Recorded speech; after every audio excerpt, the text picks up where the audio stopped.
ನೋಡುತ್ತಿದ್ದಂತೆ ಹೊತ್ತಿ ಉರಿದ ಕಾರ್.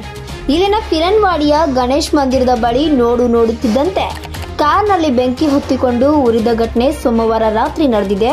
ಖಾನಾಪುರ ತಾಲೂಕಿನಿಂದ ಬೆಳಗಾವಿ ಕಡೆಗೆ ಬರುತ್ತಿದ್ದ ಕಾರ್ನಲ್ಲಿ ಓರ್ವ ಮಹಿಳೆ, ಮಗು ಹಾಗೂ ಕಾರ್ ಚಾಲಕ ಇದ್ರು.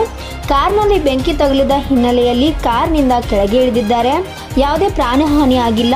ಬೆಳಗಾವಿ ಗ್ರಾಮೀಣ ಪೊಲೀಸ್ ಠಾಣೆಯಲ್ಲಿ ಪ್ರಕರಣ ದಾಖಲಾಗಿದೆ. ವರದಿ Vitthal Bhajantri, UK first news, Belagavi.